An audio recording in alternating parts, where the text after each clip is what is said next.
내란죄다. 대통령은 내란죄가 아니다. 또 한동훈 대표는 내란죄다. 이렇게 서로 다투잖아요. 그러면은 탄핵 절차에 들어가기 전에 기본적으로 이게 내란죄 구성 요건이 성립되는지 적어도 당내에서 TF팀을 만들어서 논의를 하고 또 국회 청문회 국정조사 등을 통해서 사실관계 규명을 하는 게 적어도 기본적인 절차예요. 적어도 그런 절차를 하고 그 다음에 탄핵 절차에 들어가야지 이런 것도 없이 어떤 민주당의 어떤 선동 여론에 쫓기다시피 이렇게 해서 우리가 가는 거 이건 성급한 판단이다. 당론은 부결로 정해졌는데 오늘 바뀔 가능성이 있습니까? 아마 바뀌긴 힘들 것 같아요. 당론이요? 그게 왜냐면 당론이 현재 당론이 있는데 그것을 다시 뒤집으려면 아마 제적 3분의 2의 찬성이 있어야 돼요. 그래서 그건 아마 힘들지 않을까 이렇게 보고 있어요. 투표장에 들어가지 않았습니다, 지난번에. 근데 이 부분에 이거는 대해서는 내가 이따 얘기해보고 오후에 입장을 또 네. 발표할게요. 그 부분에 대해서는 국민의 비판이 많습니다. 그래서 그거 뭐 저는 당연히 저 입장이 있기 때문에 아니 헌법기관이라면 자기 입장을 명백하게 밝혀야 되는 거예요.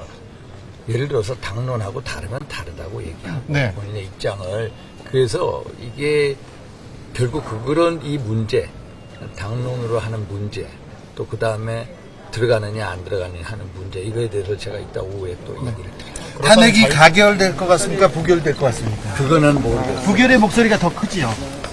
당내에서는. 당내에서는 당연히 그래도 탄핵표 찬성표를 던지겠다는 의원들도 많아지고 있습니다. 그리고 제가 몇 분 들었습니다. 그런데 그건 제가 볼게요. 근데 이미 조사가 충분히 뭐 이루어지지 않더라도 지금 나온 증거들만 봐도 아니, 충분히 근데 판단이 가능하지 않을까요? 그게 한번 보세요. 그 증거라는 게 확실히 예를 들어서 민당 의원분들한테 불러가지고 거기서 얘기하잖아. 그래서 이런 거 가지고 판단할 수가 없는 거예요. 그래서 아니 TV에 나온 화면들만 봐더라도 충분히 아니, 내란죄 성립하지 아니 않을까요? 내란죄라는 거는요. 제가 말씀드리자면은 헌법 87조에 국토를 참전하고 국헌 문란 목적 활동을 일으켜야 돼요. 그럼 국토 참전이라는 게 뭐냐면 대한민국의 영토의 일부나 전체를 국가 권력으로부터 배제시켜야 돼요. 참전이라는 것은 명백히 아니다라는 게 이제 헌법학자들의 견해고요. 두 번째 국헌 문란의 목적이 있어야 되는데 국헌 문란의 목적은 딱 두 가지가 됩니다. 첫째, 헌법과 법률의 절차에 의하지 않고 헌법과 법률의 기능을 마비시켰느냐, 소멸시켰느냐. 이건 아니라고 합니다. 그럼 두 번째, 이게 가장 중요한 거예요. 헌법상 국가기관에 대해서 강압으로 전복을 시키고 권능 행사를 불가능하게 했느냐. 이 구절에 대한 판단을 어떻게 하느냐에 따라서 내란죄냐 아니냐가 달라지는데 이 구절에 대해서도 대법원의 판례, 대법원의 1997년 판례를 보면은 이 사실상 상당 기간 딱 이렇게 돼 있습니다. 대법원의 판례 사실상 상당 기간 권능 행사를 기능을 못하게 할 때라고 돼 있습니다. 또 하나는 제도를 영구적으로 폐지할 때 두 가지 기준에 있는데 대법원 판례 기준에 맞느냐 안 맞느냐 이게 그 기준에는 사실상 상당 기간 기능을 훼손시켰나 이건 또 아니에요. 2시간 국회 2시간만이기 때문에 그래서 이런 문제에 대해서 내란죄 구성 성립 요건에 대해서 서로 지금 헌법학자들의 견해가 달라요. 제가 지금 어제도 그렇고 제가 헌법학자들 이렇게 통화를 해봐요. 내란죄가 아니다라는 분들 많거든요.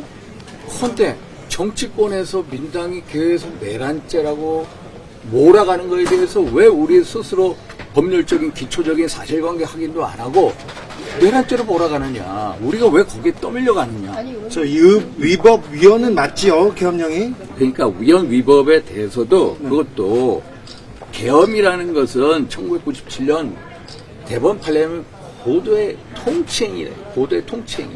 물론 5.17은 고도의 통치행위가 아니라고 했어요. 왜? 헌법과 법률을 상당히 훼손했고 그리고 두 번째로 강압으로 국가기관을 전복시키려 하는 소위 말해서 국헌 문란의 목적이 있었기 때문에 그래요. 그러면 두 가지 기준에 따라서 국헌 문란의 목적이 있었느냐 아니냐 제가 말씀드린 그 대법원 판례를 갖다 오야 되고 헌법과 법률 명백히 위반했냐. 이거에서 토론의 여지가 있기 때문에 고도의 통치행위 아니냐에 대해서도 헌법학자들에 대한 법리가 다 달라요.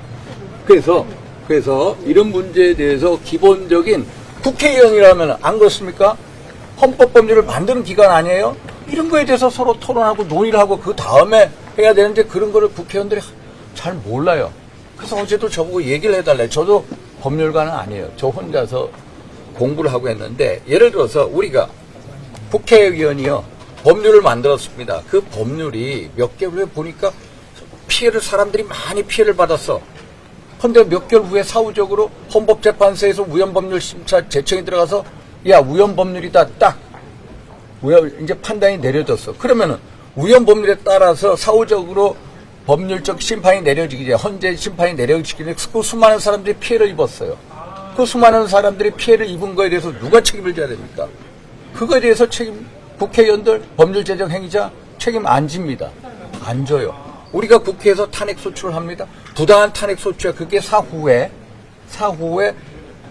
기각이 됐어, 헌재에서. 그렇다고 해가지고 국회의원이 예를 들어서 처벌받지 않습니다. 이게 일종의 이제 이 학자들이 얘기한 법리적 측면에서 통치행위에 대해서는 뭐라고 얘기하면 사법심사를 자제하면서 우연성 여부를 판단해라. 이게 2010년도 12월에 대법원 판례예요. 그러면 그런 측면에서 우리가 법리적으로 볼 부분이 있다는 거예요. 그래서 이런 고대 통치행위라면은 사법심사를 자제하면서 우연성 여부를 판단해야 된다는 게 대법원 판례이기 때문에 국회의원이 우연적인 법률을 만들었다고 해서 처벌받지 않는 것처럼 대통령도 고대 통치행위라면은 이런 측면에서 판단을 해야 된다는 게 학자들의 견해이기 때문에 이런 거에 대해서 우리가 좀 더 광범위하게 볼 필요성이 있다. 저는 고도의 통치행위는 아니시죠. 아니, 그래서 저여산 정치. 라고 생각하시는 건가? 아니 그래서 제가 아니 그런 얘기 하시지 마시고 그런 식으로 하지 마세요. 저는 제가 국회의원으로서 법률을 제정한 사람으로서 말씀드리는 거예요. 법률 전문가, 헌법학자 이런 분들의 얘기를 듣고 적어도 이런 여러 가지 논란이 있으면 그거에 대해서 국회의원은 당연히 알려고 하고 그거에 대해서 토론하고 논하고 국정조사 청문회하고 그 다음에 헌법적 절차에 탄핵 절차에 가도 된다. 지금은 너무 성급하다. 이런 판단. 그래서 제 입장을 상당 기간의 혼란이 지금 상당 기간의 혼란. 예를 들어서 그렇게 몰아가지 마시고 그 정도는 우리가 다 판단할 수가 있고 그래서 저는 언론이 여러분들께 말씀드려요. 정말로 명백하게 정말로 정당한 공정한 보도해 주시고 진영에 거기에 어떤 너무 경도돼서 안 될 것 같아요. 저도 제 진영이 있습니다만 저도 어떻게 하면 대한민국을 보고 정치하는 사람이기 때문에 제가 이런 말씀을 드리는 거고 그래서 이런 문제에 대해서 제가 법리적인 측면 한번 말씀드리려고 합니다. 잘 모르시기 때문에. 그렇죠? 예.